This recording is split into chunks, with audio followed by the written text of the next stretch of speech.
Yeah, I don't think Mother knew about this.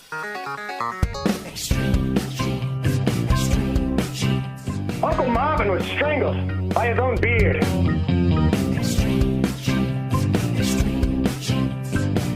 Yeah, you never saw it coming.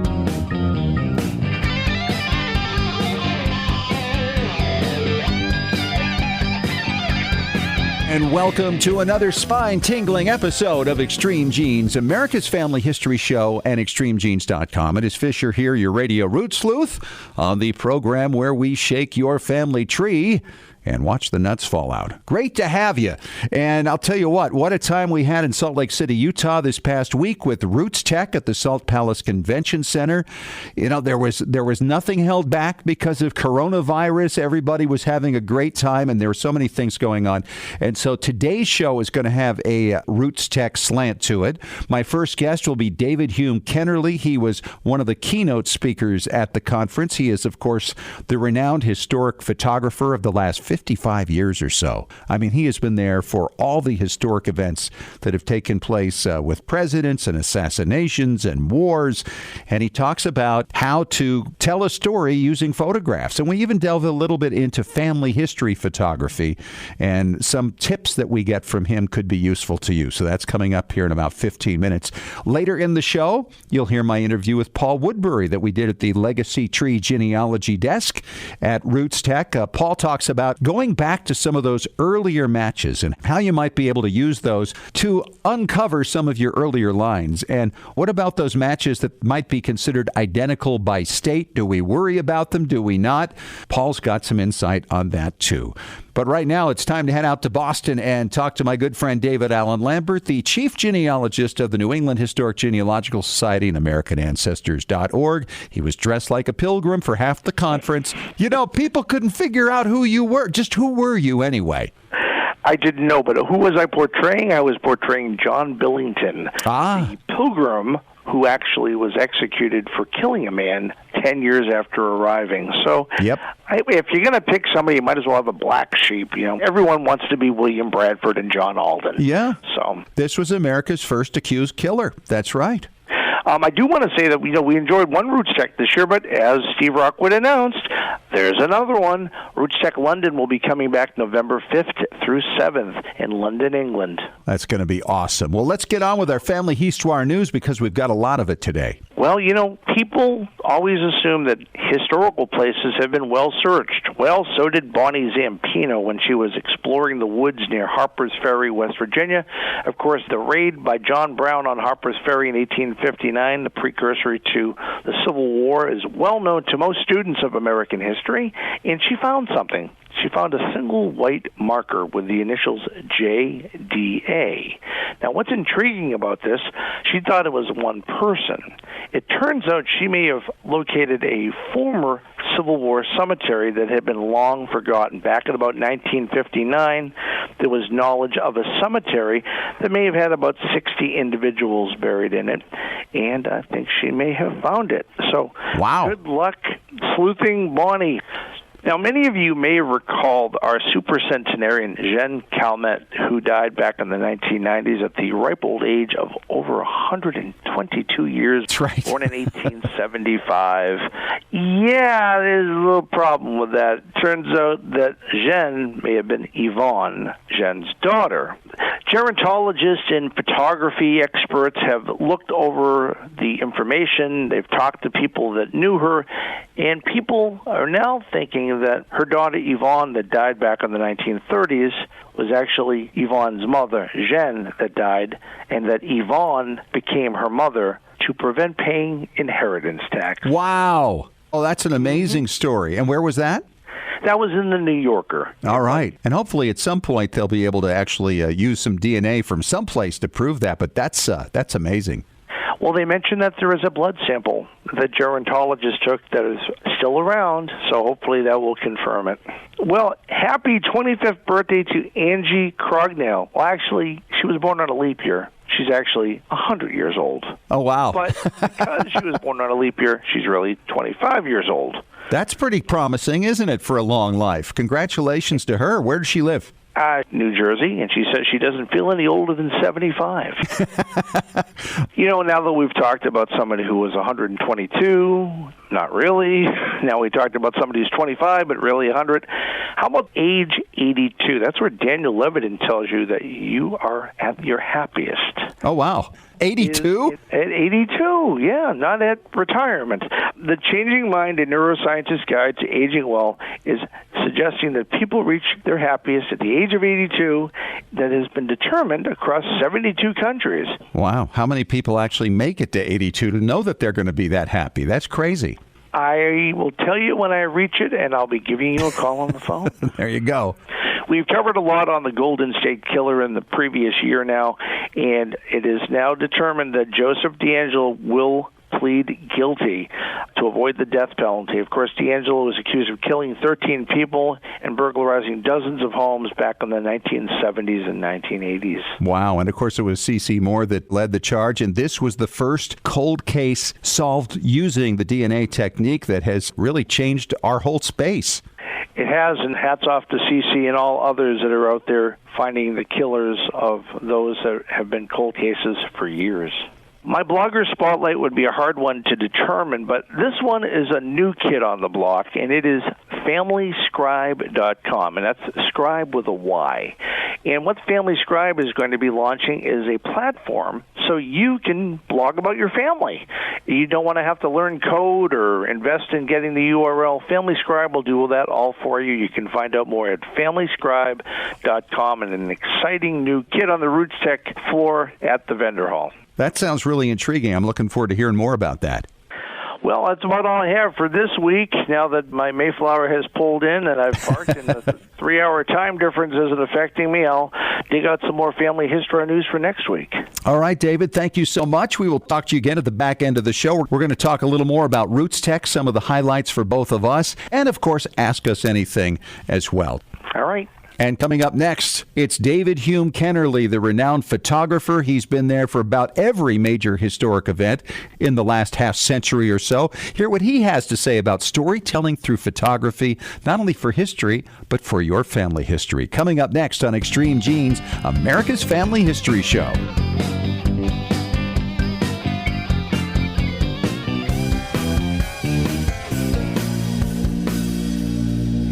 Well, Jeannie's RootsTech is history, and I will tell you we had a great time there. And one of the great pleasures for me was visiting with my friends Chris and Nancy Desmond, the creators of MemoryWeb. Yeah, if you haven't heard about MemoryWeb, go to their website, memoryweb.me/extremegenes, and find out all about it. It is the photo app developed by family historians for family historians. And if you're thinking about how in the world am I ever going to sort out my family photo collection, this is the way to go, because you can create metadata on it that's either hidden or available so that you can share it with other people and have them fill in some of the gaps for you. Plus, it's fully searchable, just like a Google search. You put in a description for each photograph, and then if you put in, say, 1914 in your search, it'll pull up every picture from that year. Put in Aunt Patsy, and all the pictures from Aunt Patsy will appear.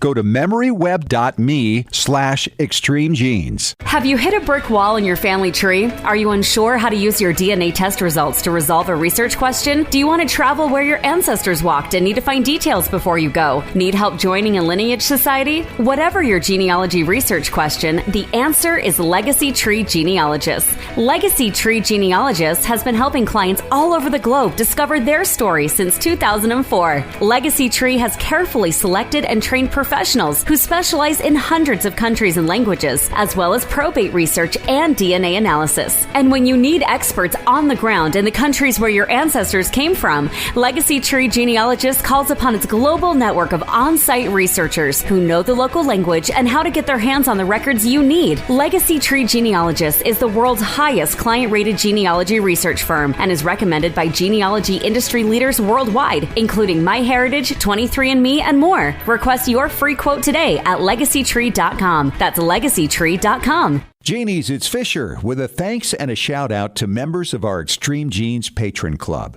We are blessed to have so many friends of the show supporting Extreme Genes. Monthly contributions start at just $1 and go up to the cost of a couple of really tasty large smoothies with added fruit. Just $8. Patron Club member benefits include early podcast access, and our special bonus podcasts include photo experts, legal experts, DNA specialists, and so many more.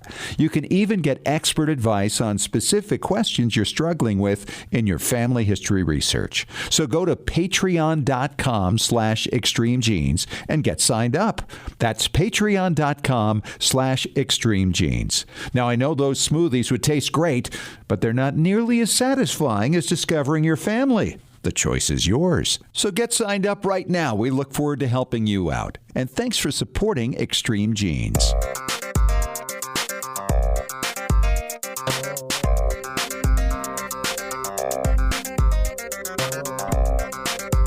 And welcome back to Extreme Genes, America's Family History Show on extremegenes.com. Fisher here, your radio root sleuth. Of course, we just enjoyed RootsTech last week in Salt Lake City, Utah, and I had the opportunity to sit down with one of the keynote speakers, David Kennerly, who is one of the renowned historic photographers of our day. He goes back over 50 years. He was the official White House photographer for Gerald Ford. He covered the Vietnam War. He covered assassinations. He's the man behind many photographs that you will recognize if you ever go online and look him up. And he talks to me about how to capture a story through photography and even through family history photography. It's been a joy to watch your speech today, and I was thinking back in my mind to Matthew Brady, because you were about 100 years after him as you came of age as a photographer, and his photography of the Civil War really changed the way the country viewed that war. And 100 years later, it really hasn't changed that much, has it? Well, Matthew Brady, in the same breath, you have to mention Alexander Gardner, who was his partner in business, and a lot of the pictures Alexander Gardner took, everybody thinks Matthew Brady took. He also did Lincoln portraits, but the two of them really shed a light on the Civil War, the participants. I think some of the portraits that they took at the time, and I think Matthew Brady may have the record for the most presidential portraits. I'm not entirely sure, but he photographed, I don't know if he did John Adams. I think he did. Not sure, when John Adams was a congressman, because photography started in 1838, and right off the bat, among the first people they started photographing were politicians, and only 5 presidents were not photographed. But Matthew Brady did so many of the earlier ones, from Grant to Lincoln and on and on and on. But I'm proud to be mentioned in the same sentence with Matthew Brady. You know, as you think about the history of photography, when you were a young photographer coming up and you showed in your speech here today that it started with a picture of a cat, at what point did you realize that the stories you were documenting could actually affect public perception and actually potentially change public opinion and bring about political change? Well, that's a really good question, but I'm not totally sure that it does. I would like to say that it does, and I've seen some instances where I think it affected it. But I don't think that was ever my mission in life. I think it was more to be in situations and photograph things that people don't want to see but have to see. Whether it's a war, whether it's 9/11, Jonestown, you saw some of those photos. Those are really hard to look at, but by the same token, you need to know what goes on, and the photos are really the vehicle that takes it right into your heart and soul. Absolutely. And in family history, of course, we deal with that all the time. We can look back. It's really a way to time travel and capture maybe the personalities of people that we never had the opportunity to meet. I mean, what a privilege for you it's been to be in the presence of all these great leaders throughout your life. Right, and I never took it for granted. Every day I would pull into the White House, and like I'd come driving up in my VW, the gates would open. That was back when they weren't, like wildly security conscious. They were, but they'd see me coming. They knew it was me. I'd pull in, and I thought, my gosh, I just came into the White House. How old were you the first time? Every day I'd feel like that.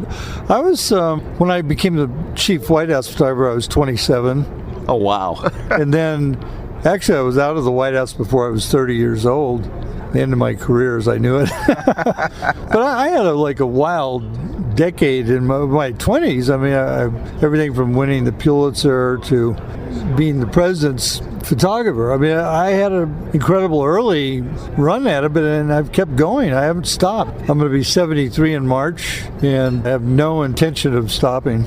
As I think back about what it must be like to be a kid in your 20s, to go off and be the photographer for the president, did you have to go through all kinds of clearance screenings and all that? Because, as you said, one of your demands from President Ford was if you're going to do this job, you're going to have access to everything. Yeah, that's a great question. In fact, yeah, of course, I had a very high clearance because I was in all the meetings. I was in National Security Council meetings, the president's daily briefing by the CIA, and I would get calls from first grade school teachers saying, "What have you done?"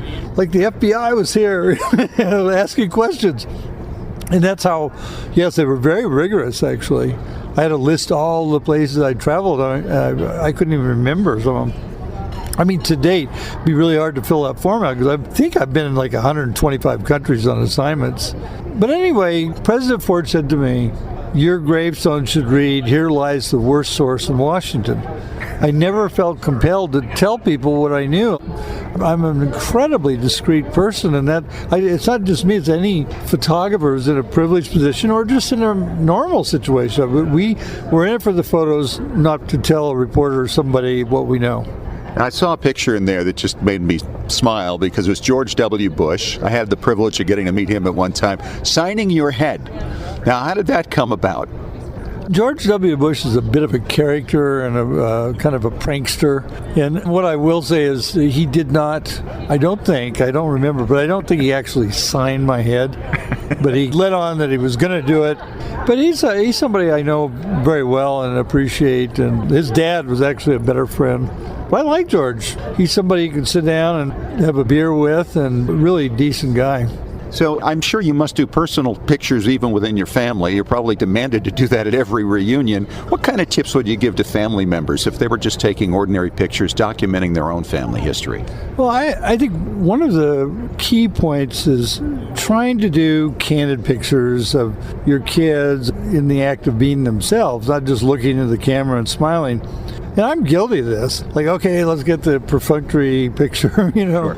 But if you can open it up a little bit and you look at them as interesting subjects that you're documenting, and there they are making their science project or playing with a dog or whatever it is, that you somehow get to a point where they don't notice you're around. Because most kids won't give you a break on pictures. They don't want another picture, I got to stop. And think of yourself as a documentarian, you're recording some history. It's family history, and I think it's really important. So you've seen MyHeritage's new colorization feature on their website. Did you see some of the images that they colorize? I did see those. It's sort of like Ted Turner's concept comes to life in still pictures, not just movies. Yeah, I think it's really interesting. You have no idea what the colors really were, of course. Right. But then I think it does make them livelier, really. Of course, most of my early career was shooting black and white pictures. And I really never had any interest in having those colorized per se, because then you have a historical element there about was she wearing a red dress or a blue dress. But I liked it. I thought, for one thing, I was amazed how good the quality was. Really, I'll definitely try it out. I will. Maybe I'll do the Ali Frazier knockdown picture and put it through the machine and see how it comes out. Well, and you have some color pictures to compare them to anyway, right? From that. Yes, there's a guy who's done some historical colorization. And that was one picture I really would like to see in color, was Ali Frazier, because I did shoot it in black and white. But there were, the Sports Illustrated people were there. It would be very easy to find out exactly what the colors were, because there were color pictures of the event. You don't get those in 1880, however.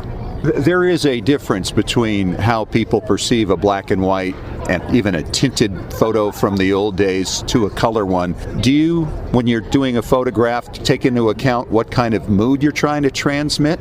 All I'm trying to do is get a genuine read of and memorialize something that was going on, like the tension in the room. I think that picture of Election Night 2000 was a perfect example of that. I mean, you could see the tension just exploding out of the photo. It was a big moment. The governor's mansion with Governor Bush thought he was the president-elect, and then he wasn't. So you can't beat that for history. No, and he wasn't for quite a long time after that, a month or two. Yeah, went for a while, and of course everybody in the room I knew well, like Dick Cheney, and I was over there with Cheney that night. And photographers who'd been traveling with Bush got kicked out. The Time and Newsweek photographers, but nobody kicked me out because I didn't have my own minder with me. And plus, they all knew me, so it wasn't unusual that I was there. It wasn't like a stranger. But what a night! I lived for that stuff. That was one of the biggest nights of my life professionally, because it was one of the biggest nights in history. Obviously, trust with your subjects after all this period of time has been really important in your career. Well, you saw pictures I was with Rumsfeld in his office as the strike against Afghanistan was commencing, and that meant cruise missiles were on the way and all of that. Of course, they knew when they landed. The deal was up at that point. Part of my success has been that I have been a trusted person in the room. I've never been the source of a leak. I've never really been the source of any kind of a story. Every reporter I've ever worked with, they respect that. I mean, they know. I'm in there because I can be there and the pictures are not talking. That's why you don't ever see video of that stuff, because you could read their lips. It's interesting because your career, I mean, you've created a brand for yourself, and yet you have never been the story. If I'm the story, I did the wrong thing somehow. Right? I don't want to be the story. I mean, I don't mind telling stories later, but I've never talked about classified information or embarrassing things. I'm not a gossipy person, really. So you just kind of stay neutral politically and intellectually and just capture the moment. It's hard to stay neutral these days, however, because I feel that the First Amendment is under direct attack from the President of the United States, and I take it personally. I take that really personally. I've had so many friends and colleagues who've died in action telling the story, and I think when that's diminished or demeaned, you're taking me on then, and I don't like it. He's David Hume Kennerly, the noted photographer. Thanks so much for your time, sir. Thank you. And I think, by the way, when he was talking about photographing presidents and he referenced John Adams, he was actually talking about John Quincy Adams. Coming up next, I'm going to talk to Paul Woodbury, the DNA specialist from Legacy Tree Genealogists, about some of those faraway matches and what they can do for you when we return on Extreme Genes.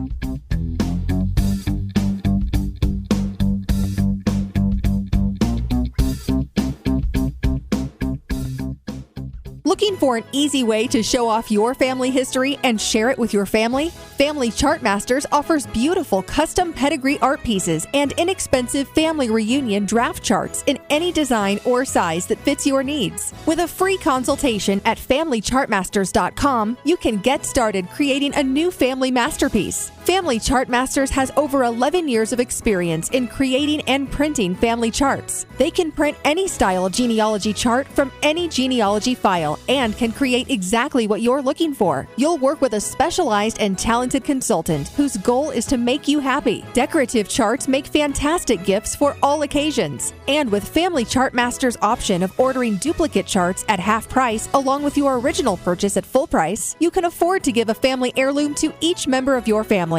Contact Family Chartmasters today at FamilyChartmasters.com for your free consultation. Family Chartmasters will give the greatest care to your family history. Scientific studies have proven that youth who know even a little bit about their family history perform better academically and have a greater sense of personal confidence and stability. Genealogy is its own incredible superpower that arms our children with super strength. But how do you get your child or grandchild interested in studying their family history? That kind of stuff is just for grandmas, right? Not anymore. ZapTheGrandmaGap.com leaps the generation gap in a single bound. Author Janet Havorka provides you with useful and timely advice on helping the young people in your life become engaged in their own family history. Janet has an entire collection of books to inspire the young and the young at heart in fun, interactive ways. She also offers creative tips and advice on her blog and in her free weekly newsletter. Stop by ZapTheGrandmaGap.com today to sign up for Janet's free email newsletter with 52 weeks of easy tips, free downloads, and order your set of resource books and workbooks.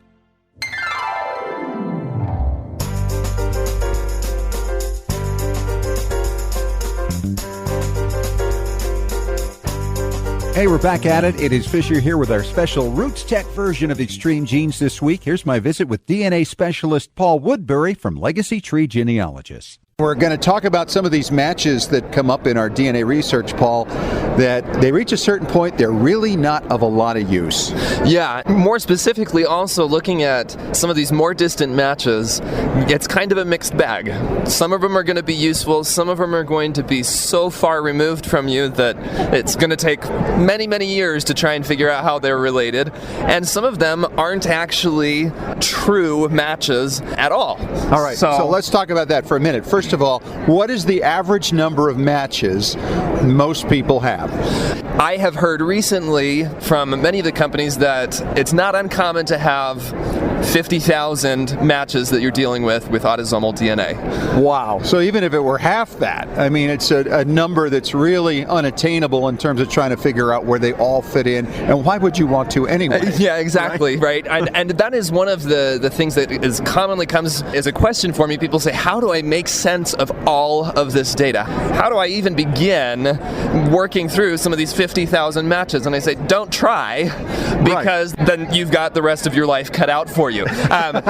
You need to focus your research questions and use DNA as a tool to better address your research questions rather than trying to figure out how you're related to every single person in your match list. So do you have a cutoff point that you typically recommend? You say, okay, we're not really going to look at matches beyond fourth cousins, fifth cousins, sixth cousins. I'm sure it depends on each individual case and what you're trying to achieve, but generically speaking, what's a good cutoff point for somebody trying to sort and say, yeah, I want to sort them all through this much as I can? It will depend on the case, just because of the nature of different populations, and rather than a cutoff point in terms of relationship, I will often start with a threshold in terms of centimorgans, or the amount of DNA that they're sharing with me, because trying to apply a threshold of a fifth cousin versus a sixth cousin, well, first I have to figure out who all those fifth and sixth cousins are, right? But if I can say, okay, I'm going to focus first on everybody over 50 centimorgans, right, then that gives me a starting point, and I can work through that list. And the approach that I take is to start with what's closest to you. That is the advice that I got from my mother when I was feeling overwhelmed when I was in high school, and I was thinking, where do I start? What do I do? I've got so much homework. And she said, start with what's closest to you. And I think that helps you to make sense of those closer matches and eventually move down through your list. And as you move through your list, as you work from those really close matches more distant, you'll begin to see patterns of how people are related to each other, how they're fitting into groups, and you can begin to see some of these patterns emerge. Well, and these closer ones, of course, are going to match to people further back. Mm-hmm. It's going to really help you narrow, so that really, it's got to be the way you start, is the closest ones. Exactly, and what that does is it sets us up with a foundation for success, so that when we do begin digging into those more distant matches, those that are sharing less than 20 centimorgans, 15 centimorgans, 10 centimorgans, there's going to be some that are helpful for your research. And the way that you can determine which of those is going to be helpful is by first putting in that effort to organize those closer matches first, so you can begin putting them into the correct groups and identify them based on their relationships to your closer relatives. So late last year, I had a connection that broke open the lines of some third great-grandparents over in England, because a woman spit in a tube in Australia, and she matched me and my brother and my half-sister and 3 second cousins, and since then has matched to my first cousin as well.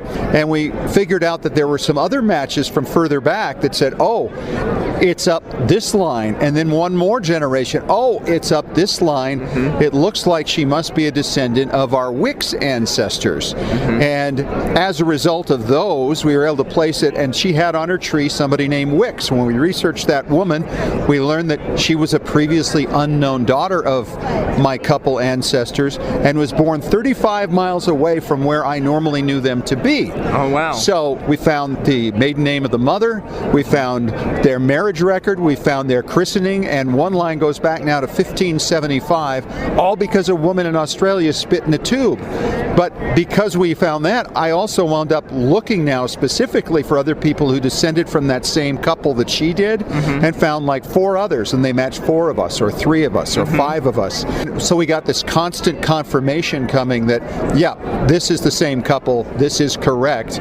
And it found me. I didn't really have to go looking for it so much, other than, where does she fit in? Why is she matching all these people? And I think that's kind of what you're talking about, right? Yeah, exactly. That you start with the known relationships, and once you begin to see some of these people coming through that say, oh, they're matching DNA with all of these known relatives from this particular line. Right. They have to be through that line. Let's figure out and build their family tree and see how we intersect with each other, maybe a little bit further beyond my brick wall. And isn't that interesting to know, too, that you can have that small a number of shared centimorgans and still have it make a huge difference in your research? Because I've heard, now this is a number that I've heard, Paul, on identical by state. Some people have said 20 or 25% of your matches, and you take a big gasp and go, oh my goodness, well, that could mean a huge number of my matches aren't really matches by being related to me, but just by coincidence, ultimately, right?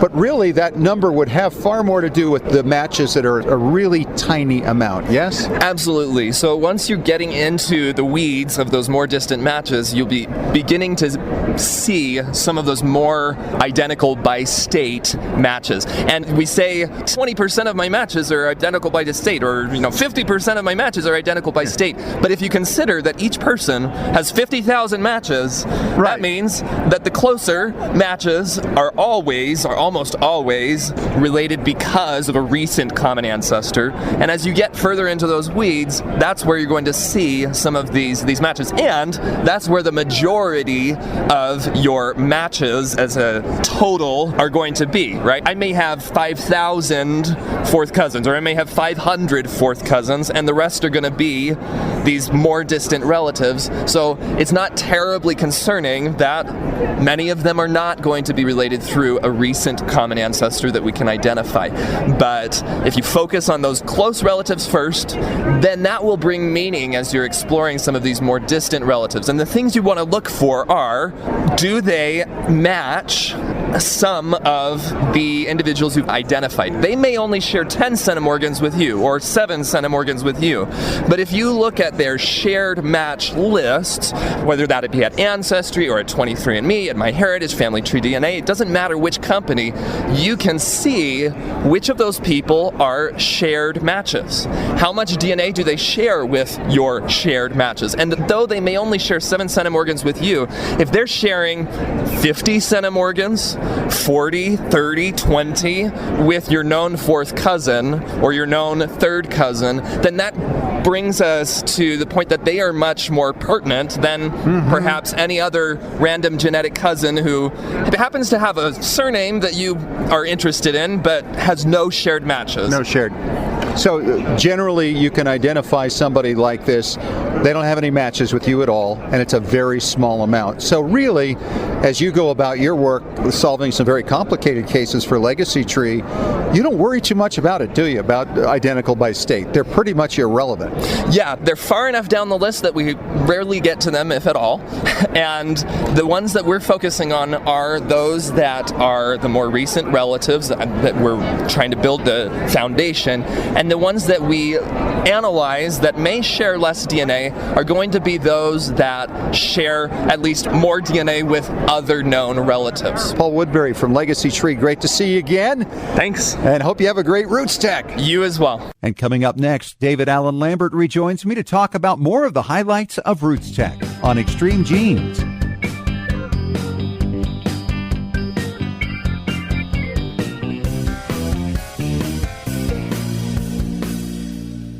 Have you hit a brick wall in your family tree? Are you unsure how to use your DNA test results to resolve a research question? Do you want to travel where your ancestors walked and need to find details before you go? Need help joining a lineage society? Whatever your genealogy research question, the answer is Legacy Tree Genealogist. Legacy Tree Genealogist has been helping clients all over the globe discover their story since 2004. Legacy Tree has carefully selected and trained professionals who specialize in hundreds of countries and languages, as well as probate research, and DNA analysis. And when you need experts on the ground in the countries where your ancestors came from, Legacy Tree Genealogist calls upon its global network of on-site researchers who know the local language and how to get their hands on the records you need. Legacy Tree Genealogist is the world's highest client-rated genealogy research firm and is recommended by genealogy industry leaders worldwide, including MyHeritage, 23andMe, and more. Request your free quote today at legacytree.com. That's legacytree.com.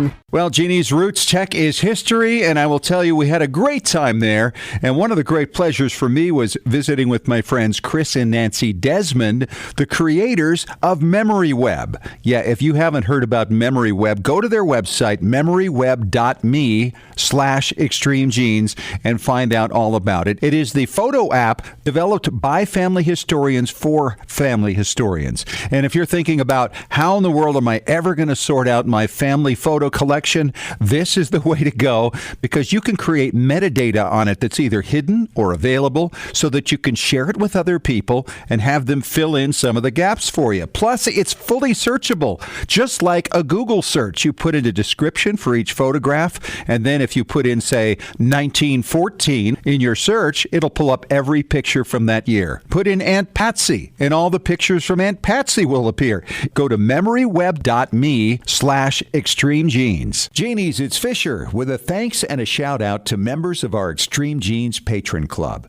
We are blessed to have so many friends of the show supporting Extreme Genes. Monthly contributions start at just $1 and go up to the cost of a couple of really tasty large smoothies with added fruit. Just $8. Patron Club member benefits include early podcast access, and our special bonus podcasts include photo experts, legal experts, DNA specialists, and so many more.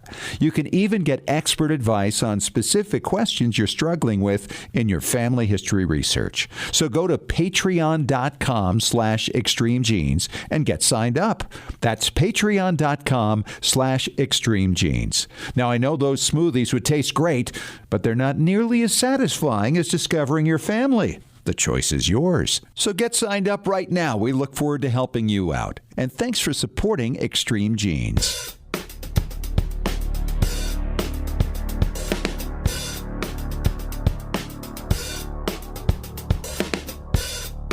All right, we are back on our RootsTech themed show today on Extreme Genes, America's Family History Show, and extremegenes.com. Fisher here, your radio root sleuth. David Allen Lambert is back, the chief genealogist of the New England Historic Genealogical Society and AmericanAncestors.org. And David, we're talking RootsTech here and some of your highlights. Where do you want to begin? Meeting David Hume Kennerly, and of course meeting Emmett Smith dressed as a pilgrim. Yes, this was a picture I never thought I'd see. David dressed as a pilgrim posing for a photo with Emmett Smith, who was one of the keynote speakers. He did a great presentation because he has been featured on Who Do You Think You Are and wound up actually going back to Africa to meet people from where his ancestors came from. It was incredible. You know, there was quite a Mayflower theme this year at RootsTech as well, because there was not only a ship that was on display that people could pose with, and actually a replica of the Mayflower Compact that people could sign, but there was also an original Bible from William Bradford that was brought over on the Mayflower that was on display from Brent Ashworth, who got it in an auction, and it was amazing to see the awe on the face of some of Bradford's descendants who came to see the Bible. It was absolutely incredible. And the pilgrim hat that was right next to it. Yeah, and a pilgrim hat. It's the oldest hat that Brent has. We've had him on the show before. He has like 1 million historic items in his collection. He's absolutely amazing. And David, also your group, NEHGS, along with Steve Rockwood from Family Search, made a special announcement. That's true. We have been working together to get over 30,000 applications of those born before 1920 who were members of the General Society and the Mayflower descendant. But here's the catch. They're going to be digitized online, but they'll be on trees connecting members that descend from William Bradford with all the information from their applications searchable on American Ancestors with Family Search. That's so fun, because if you're looking to join the Society of Mayflower Descendants, this makes things really easy. It does. If you look at an approved application from the Mayflower Society, generally speaking, you're in good shape. We had a lot of announcements from the various companies. I thought MyHeritage did a great job taking a well-deserved bow for their new colorization feature on their website, so we can turn our digitized black and white photographs into color, and it's free. It is, and as a member, you can have unlimited, and it's great because they've had over 1 million photos colorized for That's that right. product. It's amazing. One of the other big announcements this week came from Ancestry, where you now can get transcribed all the information, New York City vital records from 1862 to 1949, as well as World War II draft cards, including the young men draft cards, which were previously not available. I found my dad fish. Wow. And I found his occupation and a place I didn't even know he worked. Huh. And, you know, that's all in these draft cards, too, from the early 40s, so a lot of people are going to find a lot of stuff there. And the only one that's missing is the state of Maine was misplaced or lost years ago, but the rest of the states are there. So it's exciting stuff from RootsTech companies like Ancestry.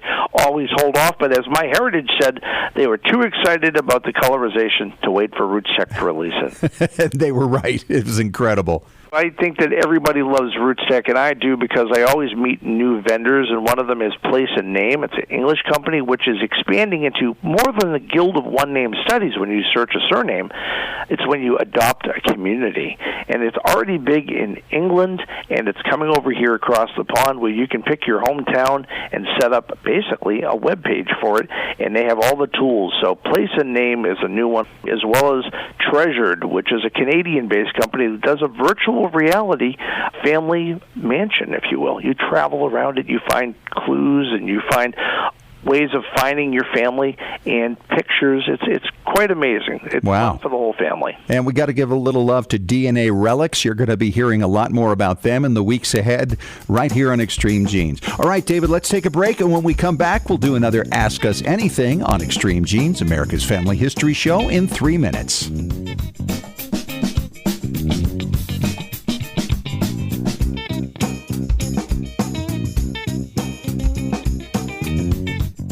Looking for an easy way to show off your family history and share it with your family? Family Chartmasters offers beautiful custom pedigree art pieces and inexpensive family reunion draft charts in any design or size that fits your needs. With a free consultation at FamilyChartmasters.com, you can get started creating a new family masterpiece. Family Chartmasters has over 11 years of experience in creating and printing family charts. They can print any style genealogy chart from any genealogy file and can create exactly what you're looking for. You'll work with a specialized and talented consultant whose goal is to make you happy. Decorative charts make fantastic gifts for all occasions. And with Family Chartmasters' option of ordering duplicate charts at half price along with your original purchase at full price, you can afford to give a family heirloom to each member of your family.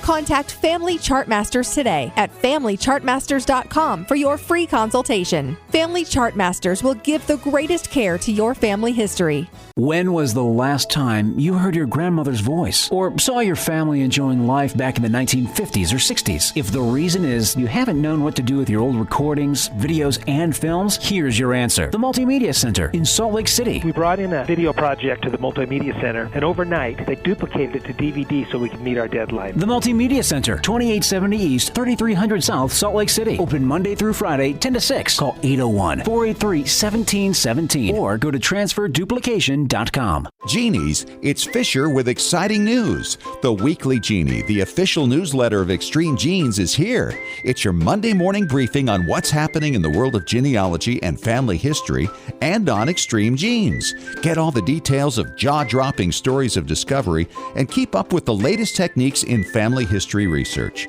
Get to know more about your favorite Extreme Genes personalities. And it's free. Sign up for the Weekly Genie now at extremegenes.com or the Extreme Genes Facebook page. And when you do, you'll receive David Allen Lambert's top 10 tips for beginning genealogists from the chief genealogist of the New England Historic Genealogical Society. Sign up today for the Weekly Genie.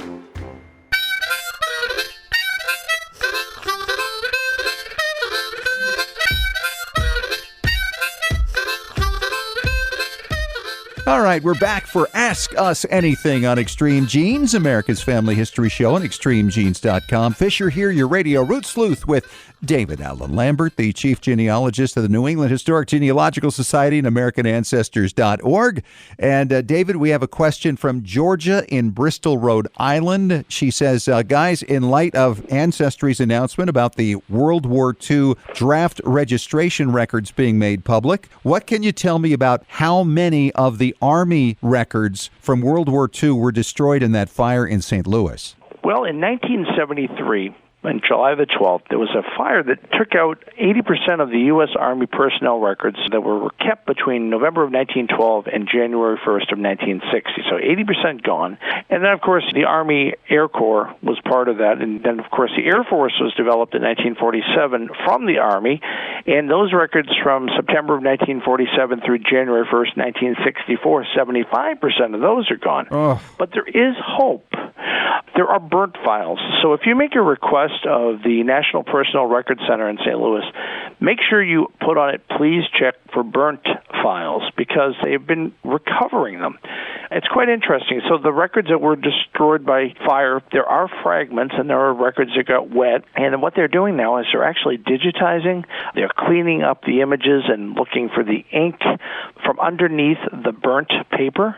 They're able to provide you sometimes with fragmented records. In fact, Melanie McComb, who we've had on the show, she was able to get the day rosters for her own grandfather, and those records are singed, but they do survive. Isn't that something? Now, these were on different floors, right? That's why the Navy records, for instance, survived and the Army records got so decimated. And yet you mentioned that it's like 80%, which means 20% of the records made it through, right? That's true. And, of course, that is where we really are not sure, because they have not started to digitize the records and make them publicly accessible. I would imagine in the next decade you'll be seeing places such as Fold3 or Family Search working to get these digitized and up and accessible, because our World War II generation is going to be gone, or very close to the end, because you figure the average age by then would be 105.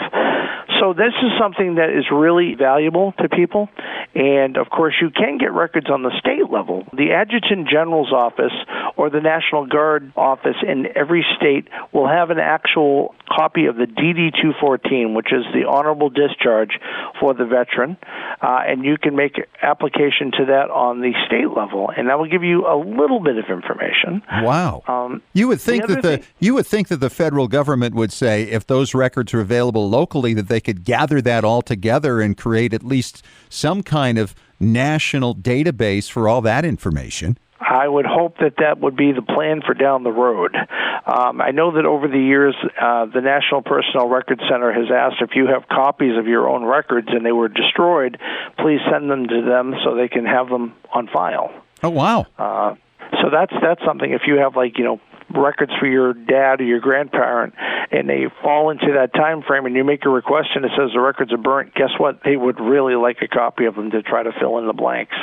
And, of course, the other thing is, once in the Army, for instance, you know the unit, you can contact the U.S. Army War College in Carlisle, Pennsylvania, and they have the unit histories, which add all sorts of detail from the time that the unit was called into service to the time they mustered out. Unbelievable. David, thanks so much. Georgia, thanks for the question. And, of course, if you have a question for Ask Us Anything, you can always email us at askusanything@extremegenes.com.